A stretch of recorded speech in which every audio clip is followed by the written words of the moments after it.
Thank you all for coming, and we'd like it if you could take your seats. Thank you.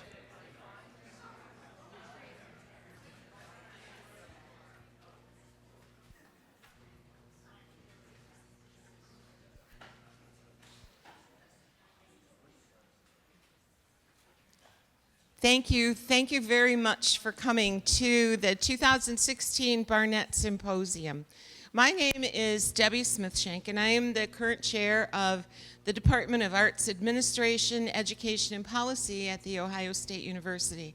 Our department has been putting this symposium on for a couple of decades now. So I want to just start with a few brief remarks, and then we'll have a slate of other people who will make remarks, and then we'll get to the highlights of the symposium. This symposium is a testament to the generosity of the Barnett family's interest in the arts. As of 2016, the Barnett family has donated over $13 million to the arts at The Ohio State University, part of which established the funding for this seminar, this symposium, which we celebrate today. Our department is particularly grateful for the Lawrence and Isabel Barnett Fellowship Fund, which was established March 6, 1992, to support yearly fellowships for graduate students enrolled in or planning to enroll in the MA in Arts Policy and Administration. Our department is ranked in the top 5 for APA studies in the world, with our students moving on to be prominent international scholars and practitioners. In the years since the program was started, we have had 74% confirmed academic and professional placements in the field. This is a testament to the program's quality and our faculty's dedication to serving these amazing students. The Barnett Symposium itself has a deep and rich history. Featured speakers have included such notables as Robert Redford and Sidney Poitier, among others. In 2013, Jane Chu, the 11th chair of the National Endowment for the Arts, spoke in conjunction with the opening of the Isabel and Lawrence Barnett Center for Integrated Arts and Enterprise, created as part of the Barnett legacy. Today, we are pleased to consider the intersection of local arts policies and international trends. In this spirit, we are honored to welcome Lee Fisher as this year's keynote. He is an American politician and a member of the Democratic Party who served as the 64th Lieutenant Governor of Ohio from 2007 until 2011, and is now serving as the CEO and President of CEOs for Cities. Thanks go to our partners and hosts, especially the folks at the Columbus Museum of Art for sharing their wonderful space with us. I would like to, we're changing it a little bit. I'm going to introduce our dean, David Manderscheid, who will thank you all for coming from the college.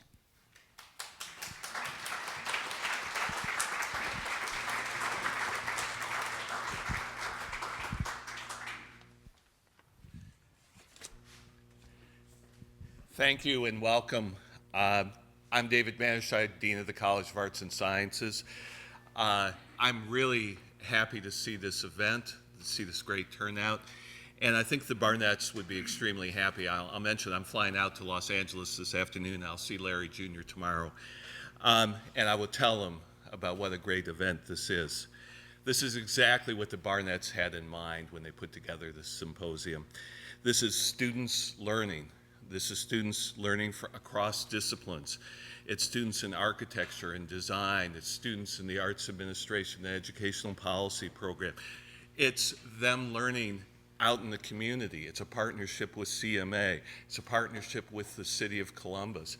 There's so many things that Larry will love to hear when I talk with him tomorrow.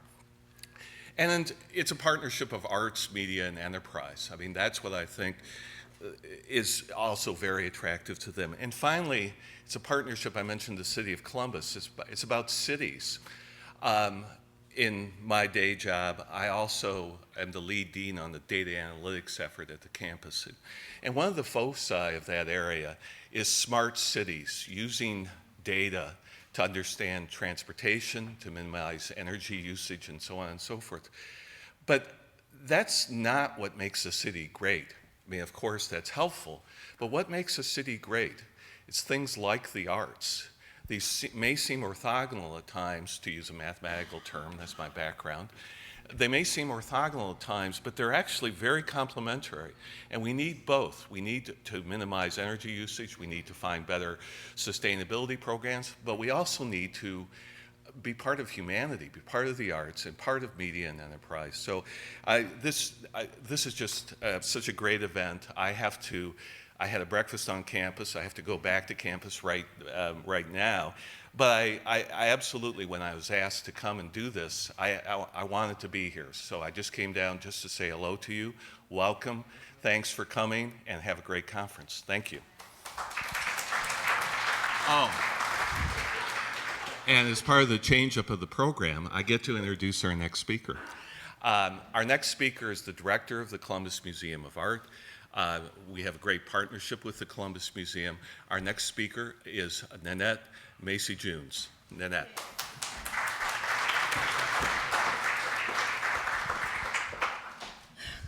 Welcome, all of you. So good to see you here. We are immensely proud that you chose us as the site for the Barnett Symposium this year. In fact, I was just sitting there and I said to Debbie and David, I think I was like at one of the first ones, if not the first one, maybe the third one. So I know this symposium very well, and we're really, really proud that you chose us. The other thing I'm really proud of is that one of our trustees, Wayne Lawson, was on the planning committee for this symposium. And of course, you all know that Wayne not only has a long history teaching at the university, but also is the director emeritus of the Ohio Arts Council. And one of the great things about you being here, about Wayne being on the planning committee, is that it is the intersection of practice and theory, practice and policy. I have just completed my first semester teaching at the university in many, many years.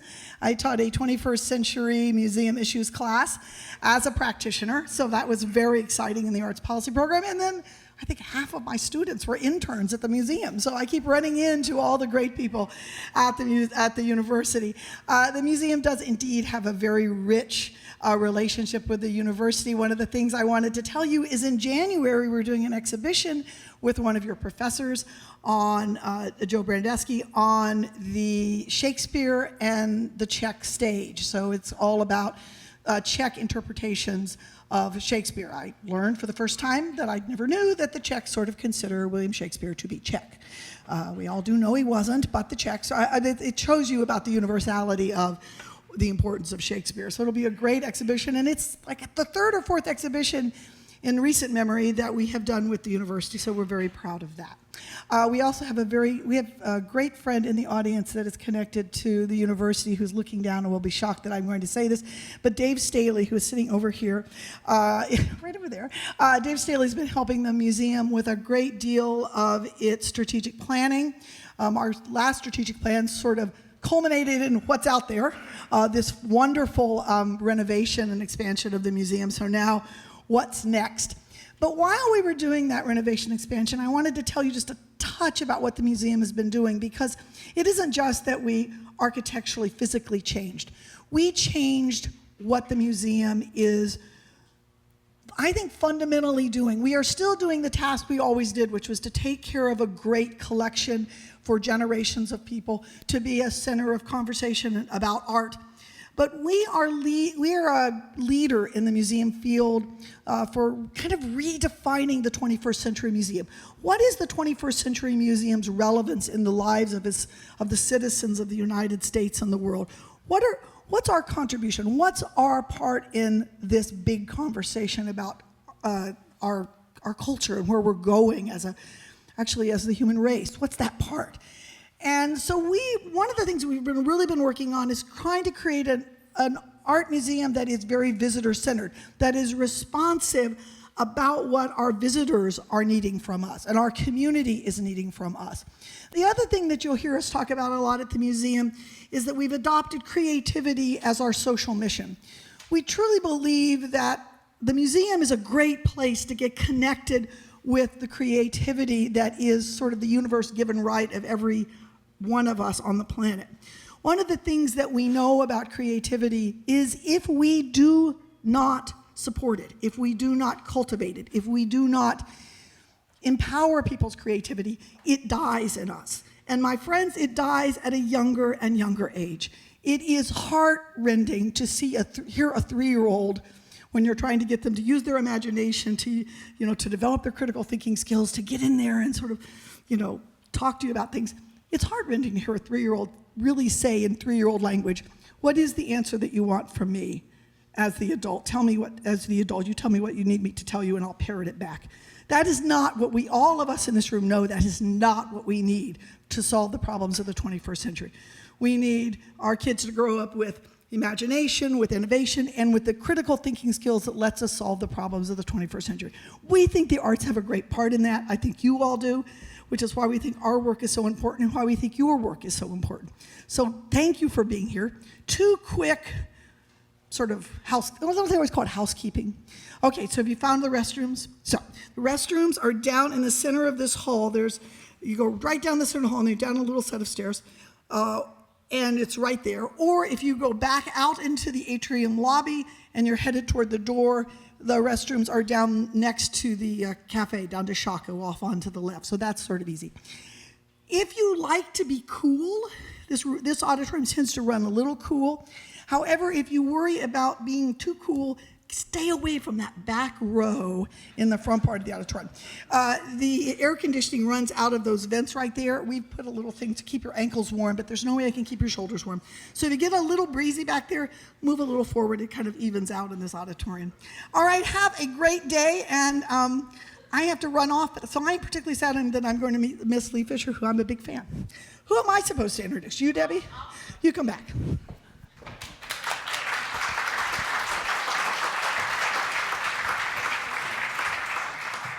Actually, I just wanted to come up and say we were so grateful to Nanette this year for teaching our graduate students and our undergraduate students in a course that focused on the problems of the contemporary museum.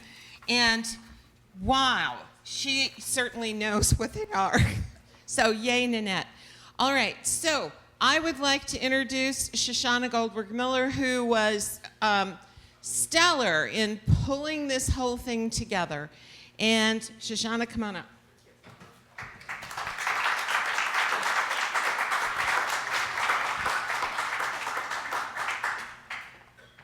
Thank you very much, Debbie. I appreciate that. And good morning. It's really wonderful to be here today with all of you. It's really my great honor to acknowledge and thank those who have made this remarkable day happen. First, our collaborators, the Ohio State University's City and Regional Planning Section, Rachel, thank you, and the German Village Society, Shiloh, thank you. What a wonderful experience we had joining forces for this symposium. And thanks to the Planning Committee for their leadership, Debbie Smith-Shank, Margaret Wizimirski, Valerie Williams, Wayne Lawson, Sonia Magnon, Rachel Cleet, Marianne Beecher, Shiloh Todorov, and Cindy Foley, as well as to Michelle Adias Goldstein and Brian Javer of our department. I'm grateful to all of you for your tremendous work on making this a successful event. And a big shout out to all of our volunteers today. And now, I'm delighted to thank our generous supporters. It's really my honor to do so. The Columbus Museum of Art, as we know, has given us a remarkable place in which to hold this event. Thank you, Nanette, for welcoming us, and to Cindy Foley for your generosity of spirit. Now, the museum's recent Creativity Summit looked at what makes people creative. Today, we are exploring what makes cities creative and how to foster that. The Greater Columbus Arts Council, OSU's Knowlton School of Architecture and City and Regional Planning Section, the Hilton Hotel downtown, and the Ohio State University Humanities and Arts Discovery theme all have been leaders in contributing generously to this day. In addition, we are grateful for the support of the Columbus Foundation and OHM advisors, as well as that of the Nationwide Children's Hospital, the American Planning Association's Ohio chapter, and the Columbus Chamber of Commerce. These generous sponsors from the public, private, and nonprofit sectors have made a significant commitment to this powerful opportunity to explore what these creative ideas and actions can do for our city and for our world. Please join me in thanking them with a round of applause. Thank you. I also want to recognize the speakers and moderators, some of whom have traveled from far away to be with us today: Australia, Amsterdam, Toronto, and New York. You are in for a real treat today. You will hear from a fabulous group of speakers, from urban planners, policymakers, and entrepreneurs, to academics, developers, and architects, each of whom have a love of cities and wisdom to share with us about urban creativity and culture. And of course, I want to thank all of you for being here, for your interest and enthusiasm. Would all of the students in the audience please raise your hands? Great. Oh, really good. It's great to see you here. Yay, students. And I know that you'll have a lot of questions for the panelists. As well, I'd like to recognize my co-MC today, OSU's Associate Professor of City and Regional Planning, Kyle Isabel. Welcome, Kyle.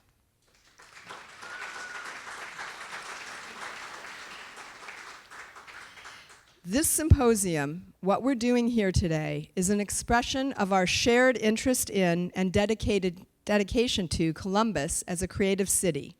More than that, it's a reflection of our engagement, inspiration, and thoughtful dialogue, not just here, but statewide, nationally, and globally. This kind of conversation encourages us to reach for new paradigms, and that is where creativity can flourish. And speaking of creativity, as we will be doing all day, you cannot miss the amazing exhibition at OSU's Hopkins Hall Gallery. It's called Creative Placemaking, the Heart of a Healthy City, and it's the companion to this symposium. It was created this spring by an OSU design class. It's a must-see, on view through May 20th. You will love it. And now, please help me to welcome Shiloh Todorov, Executive Director of the German Village Society. Shiloh? Thank you, Shoshana. I am Shiloh Todorov. I have been Executive Director of German Village Society for coming up on 5 years now. I'm going to do the same thing as you did with your students, with villagers. There's a bunch of you in the audience. Give us a wave. Thanks for being here. So I think if you didn't just raise your hand, you probably have one question in your mind. What in the world is German Village Society doing as a collaborator with The Ohio State University? How do our 233 acres add up against the third largest nation in the country? Well, we see ourselves and try to play the role of preservation leaders, and this is an opportunity to collaborate with one of the biggest research universities in the country, and to really think about what we know and what we want to learn about creative placemaking. So 18 months ago, we created something called the Great Placemakers Laboratory, and OSU is a major sponsor as well as a major supplier of speakers. And that was very early on in Dr. Shoshana Goldberg Miller's tenure at OSU and on Mohawk Street in German Village. And she said, hey, so OSU does this Barnett Symposium. We're into creativity. You're looking at creative places. Let's combine forces in 2016 and see what we can learn together. So thank you for that creative idea, Shoshana. A little preview of what's to come. I'm really excited always to hear from Steve Society from the city of Columbus and Tony Slanik from OHM. A personal thank you to them from me for being here with us today. I'm really looking forward to one of those folks who came from a very long way away. Rene Kloeman came from Switzerland. He's going to help us answer, how did we get here in creative urban renewal? Creative urban renewal is kind of our sweet spot in German Village, and we're always trying to figure out what the next steps towards success are. Renee is going to take a look at recent developments in urbanization, urban planning, strategy development, and evaluation. We are in the middle, thanks to Kyle Ezel's studio class, of tweaking our preservation plan for German Village. And nationally, May happens to be Preservation Month. So to be here at the symposium thinking through these placemaking issues with you is right in the middle of a big mission month for German Village Society. And as it happens, 2016 is also the 50th anniversary of the National Historic Preservation Act, which was signed by President Lyndon Johnson. It has transformed the face of communities like ours from coast to coast, establishing a legal framework and incentives to preserve places like German Village. 2016 for us also happens to be the 30th anniversary of the Heritage America Symposium. That was an event created by German Village Society that brought together a couple of dozen of the nation's finest preserved neighborhoods to share ideas like we're going to today, to commiserate a little bit, and to imagine the second 25 years at that time of the preservation movement. And so here we are again today to think, to envision, and to learn alongside you. Thanks for being with us.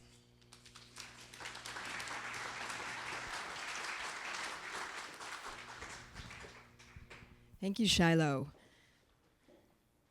And now it's really my great honor, and I'm delighted to bring to the stage a leader in making our city and our state centers of creativity. Someone who is an OSU professor emeritus, former head of the Ohio Arts Council, and trustee of this museum, among many other key roles. And on a personal note, someone who is my dear friend and mentor. Please join me in welcoming Dr. Wayne Lawson.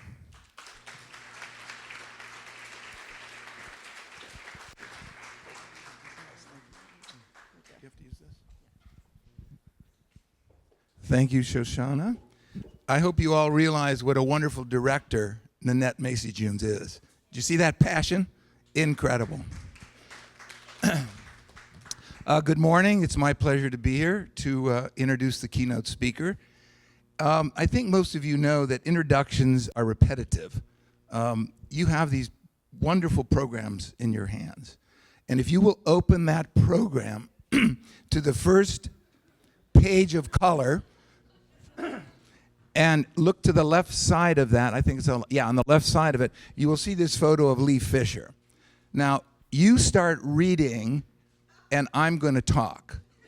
So I'm not going to repeat what's already in the program. Don't look up. Start reading that program. I'm honored to talk about Lee because I know Lee, and I have known him.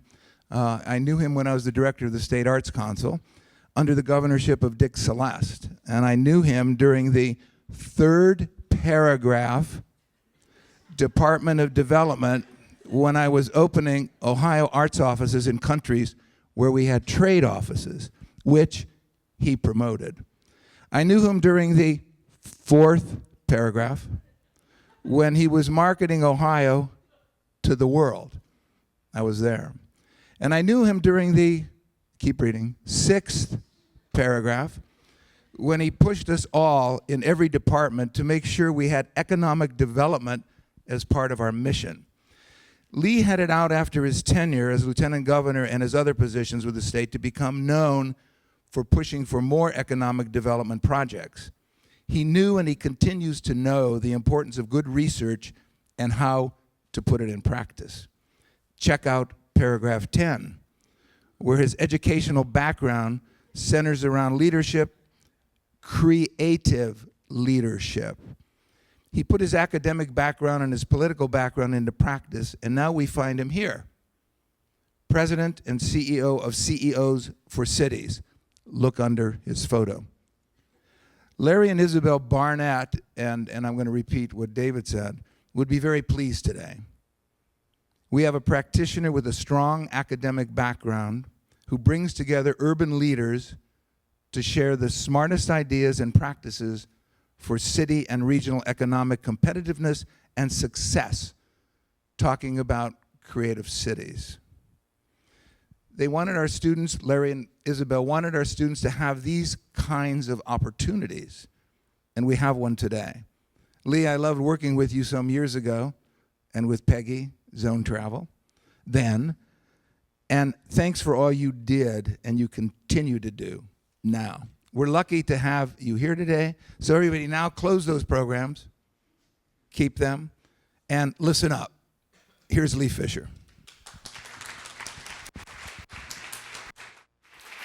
Thank you, Wayne. You're great. Thank you. Thank you. Actually, I would like you to open your programs, and for the first 5 minutes of silence, I'd just like you to keep reading all the paragraphs. Wayne Lawson is a great friend, but more importantly, he's a legend in the Ohio State House.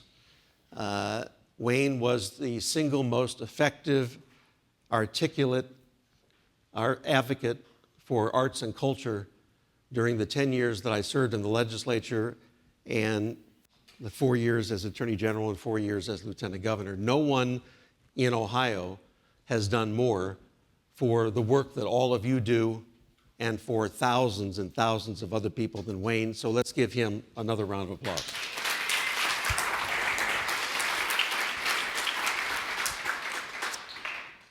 How many of you heard the dean use a word that you didn't understand?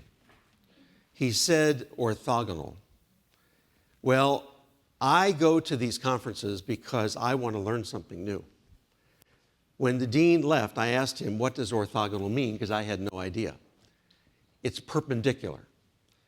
I just got over 3 weeks of the flu, and I am very glad to be orthogonal.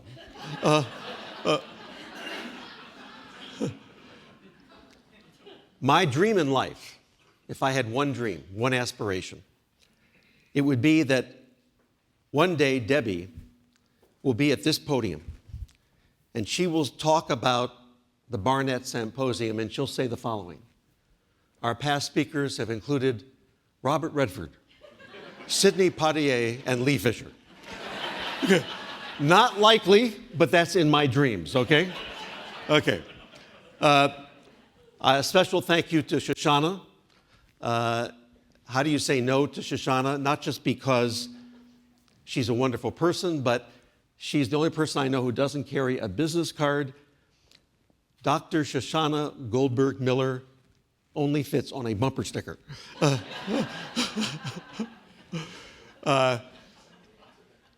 What I want to do today is to provide some context.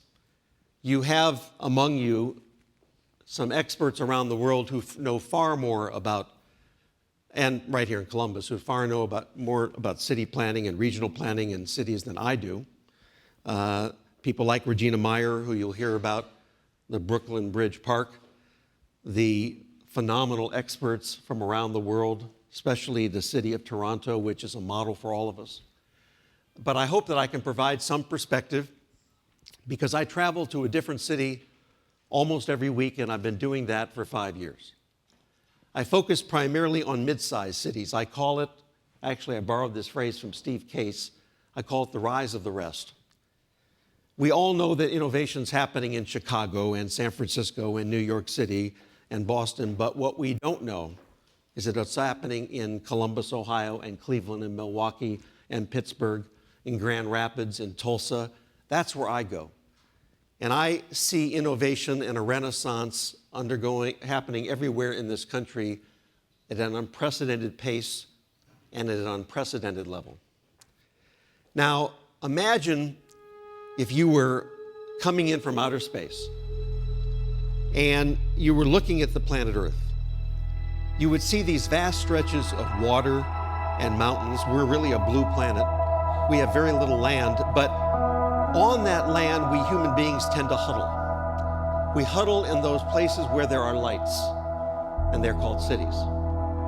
The reason we huddle is that when we collide, so do our ideas.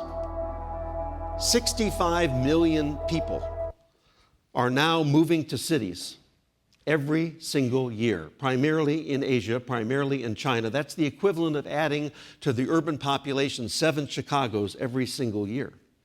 243 million Americans live on 3% of our land, which is cities, an urban area. So I start with the concept that we human beings do best and create best, and we are most creative and most innovative when we are huddled together. If you read Walter Isaacson's book about innovators, very few successful inventors, in fact, almost none, have succeeded alone. They've done it when they're in a lab, like Shiloh's placemaking lab in German Village, when people come together and generate new ideas. So I was moderating a panel at the Clinton Global Initiative a few years ago, and sitting next to me, I was honored, was the president of Iceland. His name was Ólafur Grímsson. He's still the president. And during the presentation, he said something that I've never forgotten. He said, "The problem with you Americans," and we're all on the edge of our seat, "the problem with you Americans," he said, "is that you spend too much time waiting for Washington." And he's right.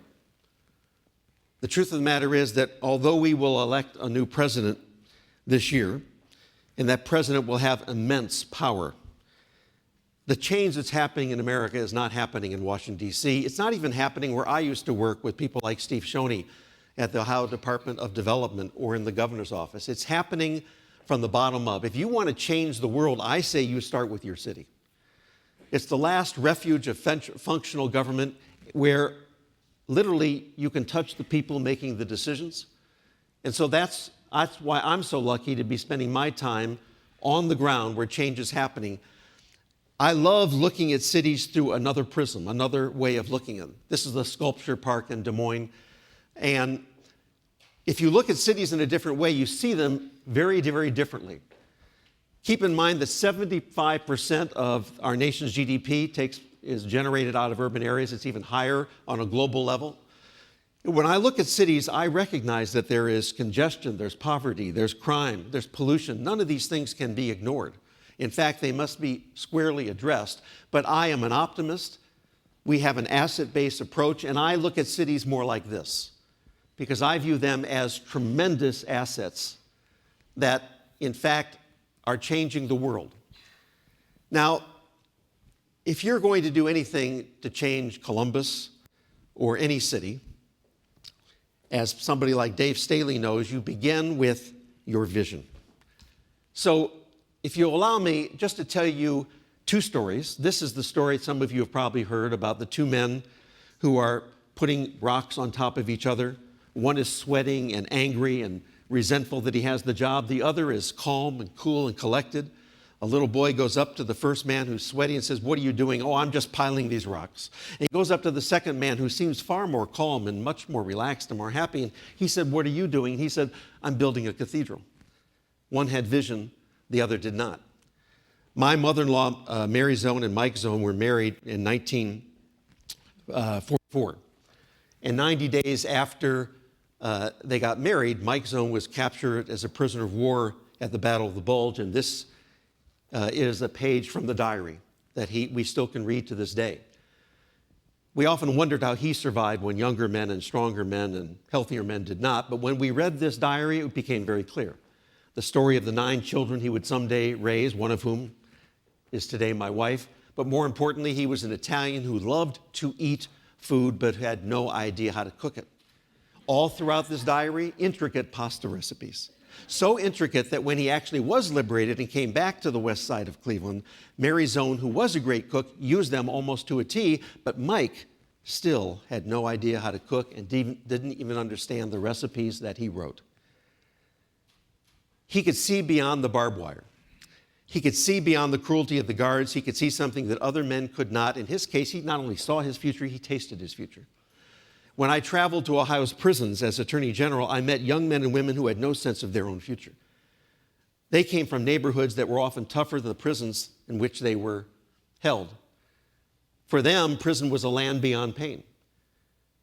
And I've come to believe that the greatest gift you can give a child, a family, a community, a city, a region, a nation, is the ability to look beyond its own difficult circumstances that present at the moment and to see a future, and then work and chart a path to that future. But these days, if you chart that path, you have to move exceptionally fast. The truth of the matter is that part of creativity also means being able to, as Wayne Gretzky once said when he was asked what made him a great hockey player, he said, "Hey, I just learned how to skate where the puck was going, not where the puck was." And that really describes our world today. Think of all the information from the beginning of civilization until about the year 2003. I mean, it boggles my mind to think about all the information generated up to that time. But Eric Schmidt of Google and his team calculated that if you took all that information up to the year 2003, today it's now generating every 2 days between Monday and Wednesday, repeatedly. And that's going down and down and down. There are 7 billion people on this planet, and before we go to bed tonight, there will be 8 billion text messages sent before we go to bed. I see some people in the far back texting now. It's those people in that last row where the air conditioning is on, the people most likely to still be awake when I'm done. So now here's something that even Wayne Lawson doesn't know, and there are very few things that Wayne doesn't know. But 8 billion text messages sent in one day, but here's what you don't know. 42% of those text messages will have been sent by one person, my daughter, Jessica. Am I right? Dave, you didn't know that, right? Okay, I figured that. I mean, these are facts that you can walk away with and say, I learned something. Orthogonal, Jessica Fisher, you know? When our son, Jason, graduated from Syracuse University a number of years ago, not that long ago, Peggy and I asked him, what did he want to do with his life? The question that every parent asks their child at a seminal moment in their lives. But he said something to us I never in a million years would have thought to say to my mom and dad, but he is actually not unique for his millennial generation. You know what he said? He said, Dad, Mom, what I want to do hasn't been invented yet. Now thinking about that. At Ohio State University, at Columbus State, we're teaching young men and women, or preparing them, for jobs that do not yet exist, using technologies that have not yet been invented to solve problems that even Wayne Lawson doesn't know about. Now, it's a challenge, but more so it's an opportunity. But more than ever before, that means creativity is essential. We all define creativity differently, but the Columbus Museum of Art actually has a definition that I like. How do I know that definition? I saw it this morning on my way to the men's room. And I wrote it out. I'm going to see if I remember it. Creativity is the process of imagination and critical thinking to generate new ideas that have value. And these days, when the world is moving very fast, it's essential that Jason and all of you and all of us be creative. The third thing, the secret sauce of being a creative city, first is having the vision, the second is moving fast, the third is looking at your city with a new pair of eyes. Easier said than done. I go to some cities where I actually watch, and I walk down the street and I see whether people are looking up or they're looking down. Try it yourself. Very often it's not related to the person, it's more related to the neighborhood. Because certain neighborhoods are vibrant, like the Short North or German Village, and they sort of are magnetic pull. They're places that map our lives, where we can focus in our aspirations. That's a fun place and then there are other places that look differently. I will tell you that one of the great examples of looking at things differently is the high jump. In 1896, this is how you cleared the bar. In 1912, without any new information, no technology, no extra special sneakers, they said, no, we can go higher with the Western roll. And then they came to the 1936 straddle. If you look at that picture carefully, you can see why that did not last long. I do not think this particular man survived. Nonetheless, he broke a record before he died. And then finally, one day in 1968, a young man who was sort of ridiculed by his friends and even his coaches, he said, I can go over on my back, set a world record in the Olympics. And today, the best way to clear the bar is the Fosbury flop. Why do I say that? Because there was no technology. It was looking at that bar in a different way, with a new set of eyes, and clearing the bar in a new way.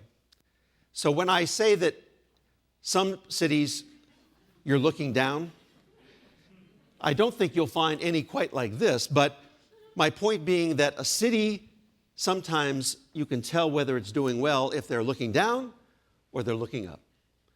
If they're looking at their city in a whole different way, with a whole new perspective, and then all of a sudden, things look very different. Wayne Dyer said, if you change the way you look at things, the things that you look at change. I believe that. So I think that one of our first obligations is to look at the oldest institution on earth, or at least one of them, cities, and view them as a startup. When you start to look at your city as if you could reinvent it from scratch, that's when creativity blossoms the most. And that's what I think is happening in cities like Toronto, in Amsterdam, but also in a number of cities around this country that I visit, including mid-sized cities. Every city must capture its own opportunities. For those of you who can't read this, it's the mother pigeon saying to her baby pigeons with a man underneath, today's lesson is about targets of opportunity. Columbus may not be Silicon Valley. Cleveland may not be Silicon Valley. But every city has its own distinctive assets and lessons of opportunity. And I find that the ones that focus on strengthening their strengths and identifying those are the best. Now, we've done research on what makes cities successful. And we've tried to make it simple, even though it's obviously complex. But I don't think you'll forget our secret sauce because it spells out the word city. The connected city.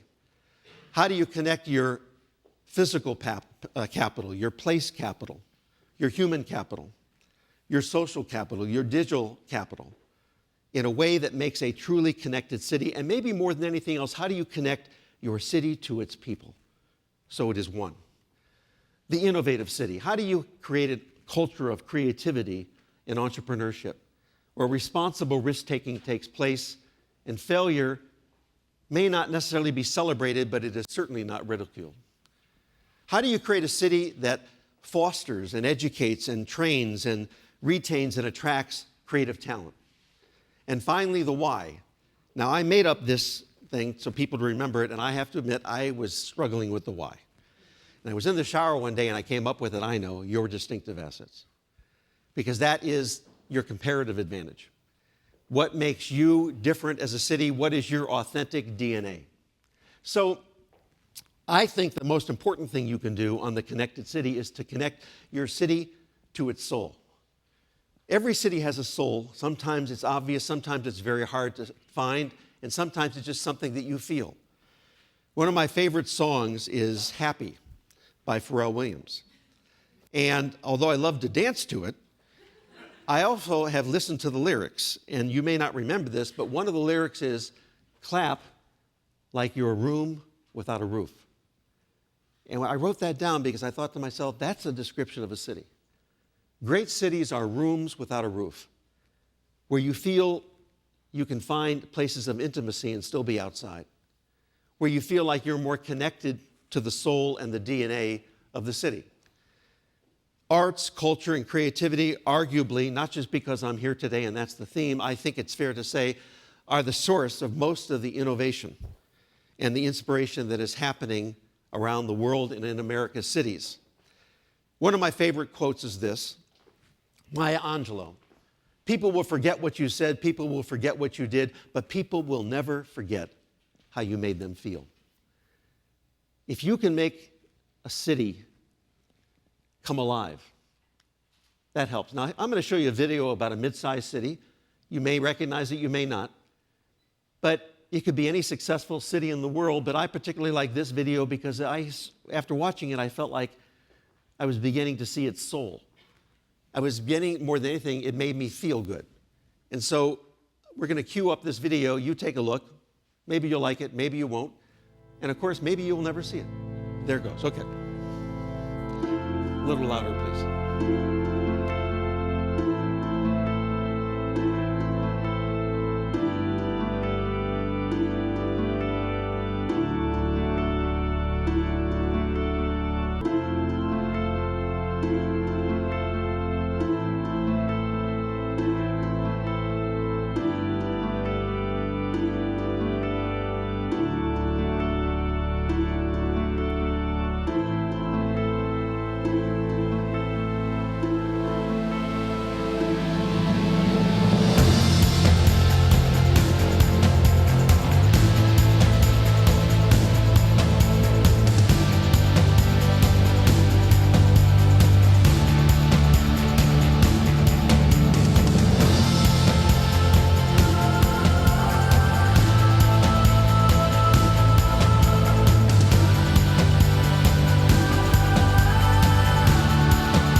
We held our national conference there a few years ago, and I was having trouble getting people to sign up because most people had never even heard of Grand Rapids, Michigan, and those that had never been there.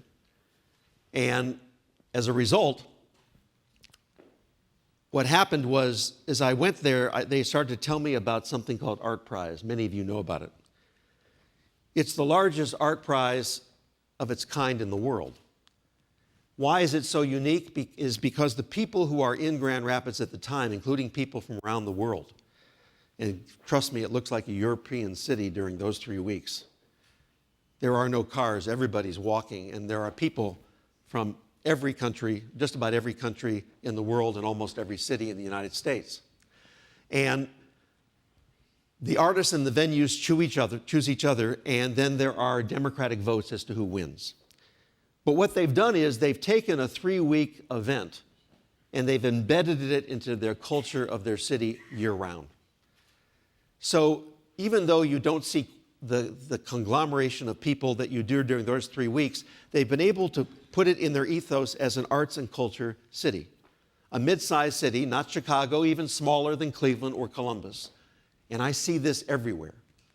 This is Grand Rapids, where they have their famous Blue Bridge. You'll hear later from Regina about the famous Brooklyn Bridge. What we're doing right now is we're living in an experience economy. People no longer go any place to see one thing. They don't go to Cleveland to see the Rock and Roll Hall of Fame. Maybe some do, but most don't. They want to have an experience in that city.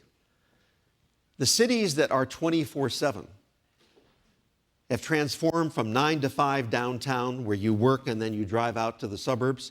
They're not doing so well. But the cities that have actually come alive, much like the number of the neighborhoods and beginning right now downtown, they're the ones who are not just surviving, they're thriving. Project for Public Spaces has this theory, which I like. It's called the power of 10. They say when you go to a city, if you want to see if that city's doing well, if it's being creative, if it's healthy, if it's vibrant, look for 10 public spaces where in each of those 10 spaces there's 10 different things to do. That's an experience economy. It's not just going to a place. In other words, you go to a place, but if you have a public space and you want it used, then you need to work at it. You need to make sure it has color. You need to make sure you're activating it. People don't come if you build it, but people will come if you live it. I see everywhere in this country transformation that is nothing short of exciting, and often it begins just with a little step, a small thing. You remember Times Square? Well, Times Square today is one of the great public areas in the world, but when Jeanette Sadik Khan and Michael Bloomberg started it, they did it as a small experiment. They just put some lawn chairs out to see how many people would want, and people complained about the quality of the lawn chairs. So they put out more lawn chairs and made them nicer, and people said, this is sort of nice, and all of a sudden they realized they had something. And now there are plazas all around New York City, much like Times Square. The cities that see their streets not just as throughputs, but as active places, where they close down the street a couple times a year and focus on art. Or my friend who runs something called the Laundromat in New York City, where they have literally taken art to the neighborhoods. And they have art in the laundromats. They have productions in the laundromats. They have yoga in the laundromats. And this you probably do know about. This is Miami. This started out as an experiment too. The Goldman family, one of the great developers in the United States, found a rundown area of Miami that was not a safe place to go. But one thing that caught their eye is that there was a lot of graffiti, and some of that graffiti was actually pretty good. And so the Goldman family said, we can do something with this, because this is actually art. But let's bring in some of the great graffiti artists, not just from our own city of Miami, but from around the world, and create that art. And it became known as the Wynwood Malls. And then they bought 18 to 20 properties. The most creative developers these days don't buy one property. They buy a number of properties so they can transform a neighborhood. And that's what they did. All throughout this area, you're seeing places that you could never have imagined look like this. Buildings like that now look like that. Buildings like this that now look like that. And although they're beautiful, you can't appreciate them unless you go back and see what they were like. This space, most people would say, this is a space that we can't do anything with. This is what the space looks like today. This is not unusual. I see this all around the country. Yes, Miami has done it particularly well in the Windward area. You all know what this is. It's the High Line. In the 1930s, freight trains used to run through this. They wanted to take them off the streets of Manhattan, but the freight trains stopped running long ago. Weeds were coming up, and just a few neighbors said, there's got to be something else we can do with this. And now it's the most beautiful, active, largest elevated urban park in the world. And it's being emulated all throughout this country. I'm seeing everywhere where people are realizing their streets are too wide, that they need to be more walkable, they need to be more bikeable, they need to be more active where people can actually collide, not in their cars, but physically, one-on-one, on streets. Now, one of the cities I've gone to is Oklahoma City.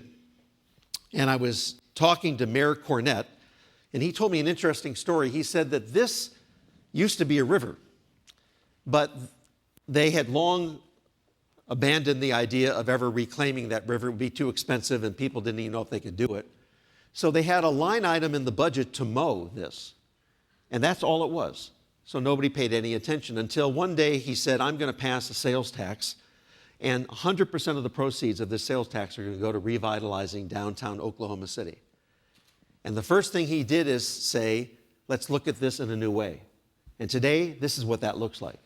It's the U.S. Olympic training site, same area. He looked at this street, the Bricktown Canal Street, California Street, and today, what's it look like? That. These are the transformations that are happening in cities all around this country, and the ones I particularly like to highlight are the ones that happen in cities like Grand Rapids or Oklahoma City. This is Greenville, South Carolina, where Mayor Knox White told me that most people in town did not know there was a waterfall because it was obscured by this ugly bridge. And the mayor had this bold idea, let's tear down the bridge so we can actually enjoy this waterfall, maybe make it into a park. And one member of the city council was deadly opposed to it. He said, no, we cannot move that bridge, but let's move the waterfall. And the mayor said, I don't think that's realistic. Today, it's one of the great parks in the South. The centerpiece of it is the waterfall. It's called Falls Park. It's gorgeous. And they still have a bridge, but it's a walking bridge that is beautiful.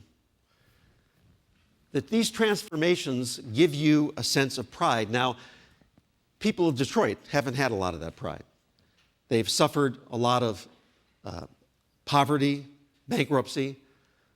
That's why they've reached the cover of Time magazine. But you know what? They're coming back at a record pace. In fact, I would actually say within less than 5 years, the cover of Time magazine will say the Renaissance City, Detroit. It's coming back in an incredible way. Here's just a few examples. This is now Tech Town. This exists right now. They're soon going to have one of the state-of-the-art transit systems, converting that into that, called the M1. That'll probably start later this year or next year. Now, this is a dangerous thing to do, because this is Columbus, where I spent a good part of my career, but I live in Cleveland, so I'm going to brag on Cleveland for a second. Hope you don't get mad. And the reason I'm going to brag on Cleveland is that we got the Republican Trump convention. We might not have bid for it if we had known what was going to happen, but we're going to make the best of it. So people say, Lee, how did your city beat out cities twice your size, Dallas and other cities, for this convention? You must have great hotels, because we think of this as a tourist thing, heads and beds. But I said, no, it had more to do with eds and meds, meaning that they were smart enough to look at this city in a different way. Not just at the hotels, but at what we were doing to reinvent the city. Now, this is the signature public space in Cleveland. It is Public Square. And I don't know of anyone in Cleveland who feels it's the signature public space. It should be, and within 30 days, it will look like this. And that's one of the reasons the Republican convention is coming to Cleveland, because they saw what we were planning to do. We were already planning to do this before the Republican convention, but did we accelerate it? Oh, yeah. We accelerated it, which is why it'll be ready probably by the end of this month. Now, many of you remember the Randy Newman song about the Cuyahoga River burning. That was 1969. That's a picture of the Cuyahoga County River burning. When the Republicans come to town, this is what they will see on that river in July. That's not a rendering. That's actually happening right now in Cleveland. That's why they're coming to Cleveland. The second, now, I've only spent, remember I told you the secret sauce is CITY, and I've only gone to the C. I think at this point Shoshana is nervous, because she's thinking, if he only got to the C and we got to go to the I and the T and the Y, this keynote's going way too long. You're right, but too bad. Okay, so the next thing we're going to talk about is innovation, the culture of creativity. Ed Glazer, who wrote The Triumph of the City, said that all successful cities have something in common. They attract smart people and they help them to work collaboratively. Now, if you don't have this sentence, it used to be that if we just attracted smart people, that was enough. If you don't find ways for them to live together, to work together, to shop together, to be together, then you're not going to be a successful city. in a sense, this diagram really describes what cities used to look like. You build a great stadium, you build a great building with a world-renowned architect, but they're not connected. But when you connect them, all of a sudden that innovation, that creativity happens, which is why innovation districts and innovation zones, art districts, cultural hubs, or what I call, I coined this myself, happiness corridors, because I think that's what they generate. They all basically are the same thing. It's more than spending. We brag about how much we spend on arts and how it affects economic development. That's important, don't get me wrong. But the most exciting thing that's happening is that it's the link to innovation and creativity. That's what's creating the jobs more than anything else. Richard Florida and others have done the research, and it's clear that high-tech innovators clusters in arts and culture-rich cities. So think of it not just as something that makes you happy, something that connects you to the soul of the city, something that affects economic development because of the spending on the arts. Think about it in a way that creates innovation. For every one innovation job, 5 service jobs in America are created. 2/3 of jobs in America today are service-related jobs, but they're the result of economic growth, not the cause of economic growth. The cause of the economic growth are the innovation jobs that have this multiplier effect that create the service jobs. And art and culture have this magic magnetic pull to entrepreneurs. Artist entrepreneurs, social entrepreneurs, creative entrepreneurs, business entrepreneurs, and that is the secret sauce. I define a happiness corridor or a cultural district or an arts district or a cultural hub as a place where if you lose your job, you don't lose your parking place because everything is connected. Sort of like how the research triangle was first identified in Raleigh. And now all over the country, there are these places. In Cleveland, in a neighborhood where Mike Zone and Mary Zone settled, it's a working class neighborhood. My wife, Peggy, ran a travel agency.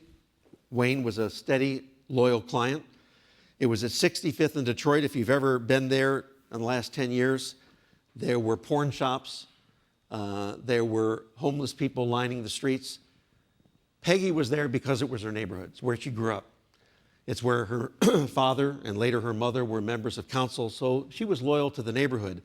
But most people didn't visit Zone Travel. She did all of her work by delivering tickets. And then one day, her brother was elected to the city council. And he said, I want to see this neighborhood differently. I want to see it the way that Mike and Mary wanted it. And they created, with the help of people like Tom Shorgel and Karen Gall Mills and others in Cleveland who are heroes in the art world, not just in Cleveland but elsewhere, they created the Gordon Square Arts District. They restored, or didn't restore, they created something called Cleveland Public Theater. They restored the old Capitol Theater and made it one of the beautiful movie theaters in the country. I don't know what I did there, but if you can get rid of that, thanks. This is what the neighborhood looks like now, and I wish I had a before picture, but Peggy, my wife, didn't want to show it to you. But it wasn't pretty. They're also connecting to the water. Our shoreway in Cleveland is a barrier to getting to the water. We are next to the largest body of fresh water in the world, Lake Erie. So what has been done is tunnels have been created that go over the shoreway, or in this case, under the shoreway. Artists have made them beautiful to walk in, and now that neighborhood is not just connected in a way that it connects to itself and other neighborhoods, it's also connected to the water too.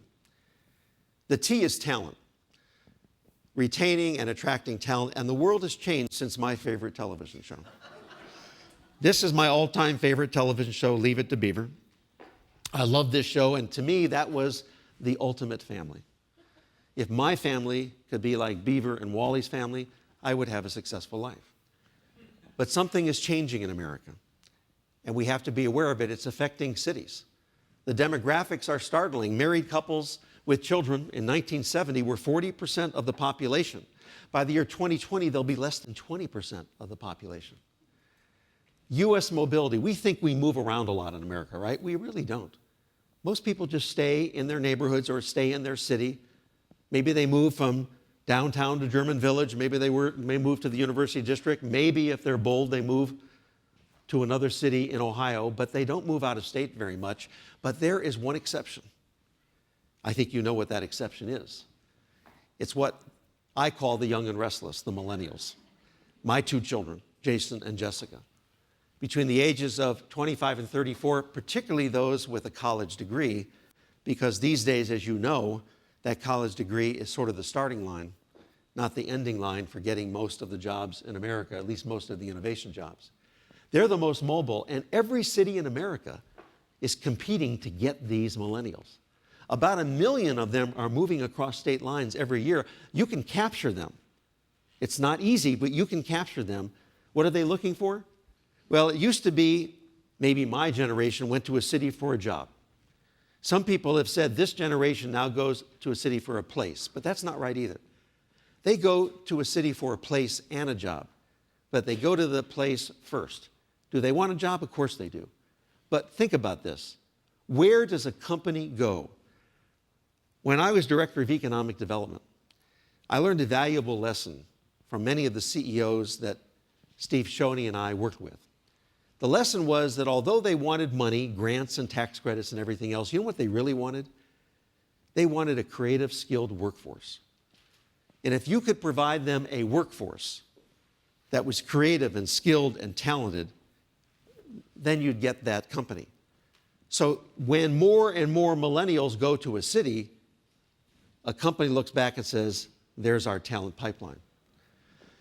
Millennials are 36% of the workforce. By 2020, they'll be 50% of the workforce. We all know that they're moving in droves to cities, which is why cities like Columbus and Cleveland and Cincinnati have 94, 96, 98% occupancy in downtown, can't keep up with the demand. That certainly wasn't true 5 years ago, no less 10 years ago.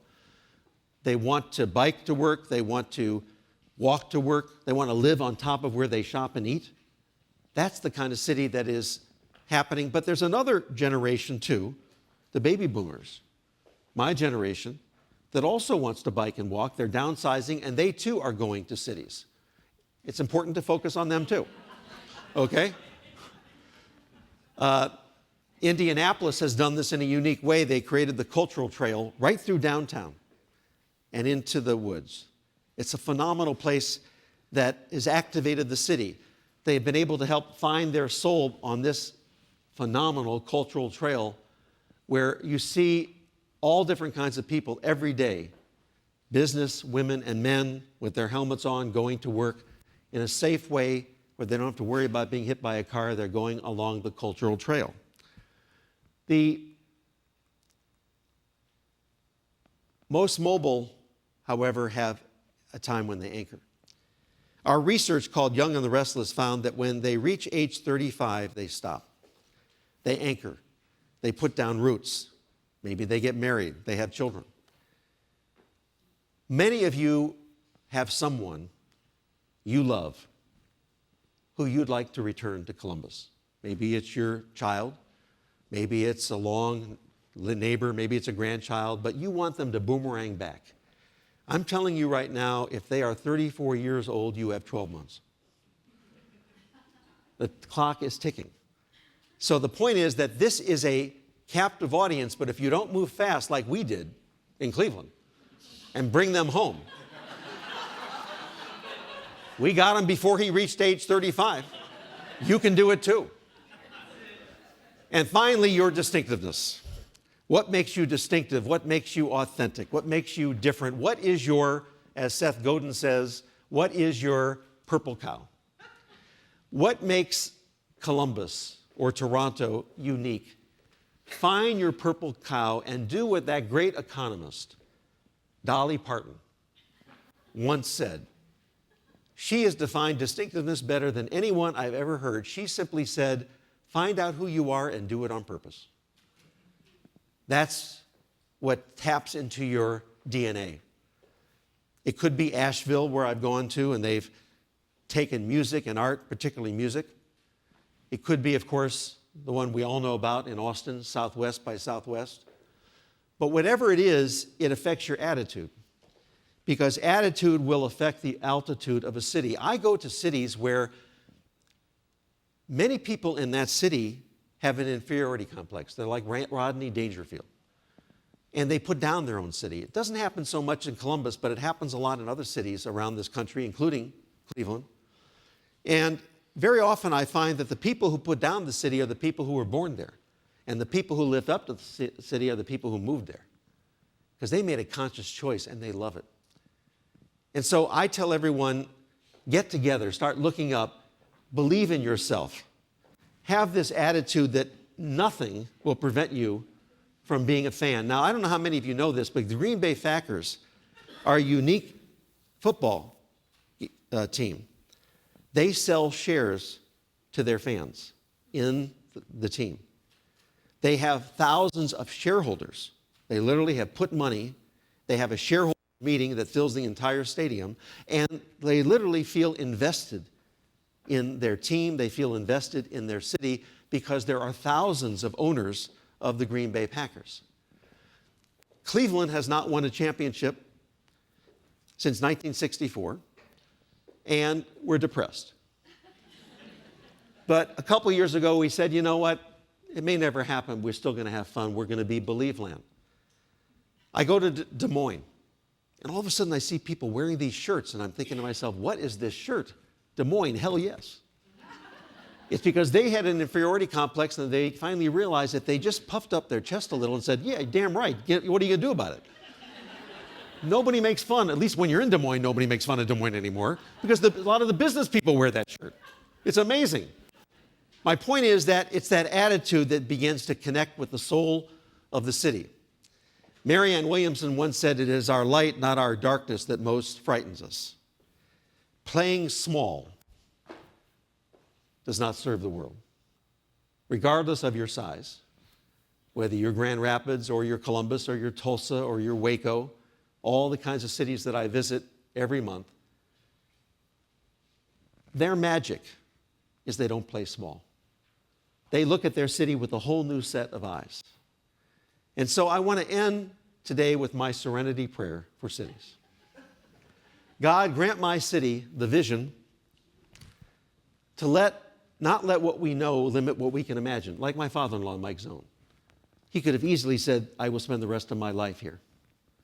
But he didn't.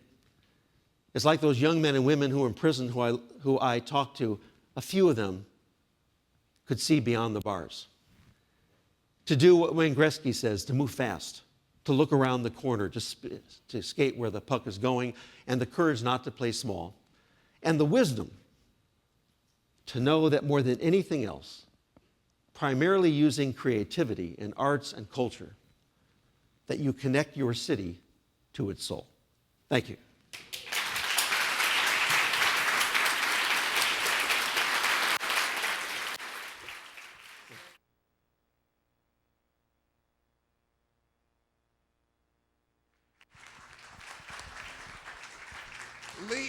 Lee Fisher has never thought small.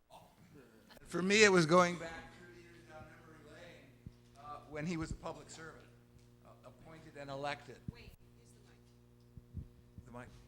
I thought my voice was loud enough, wasn't it? Yeah.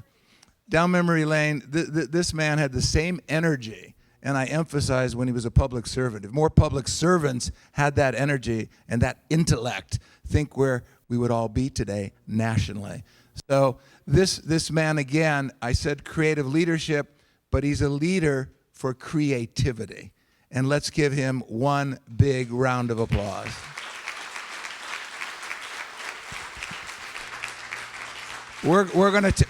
Before we take the break, will all of the people who are speakers and students go back out to the welcome desk for a photo? We're going to use that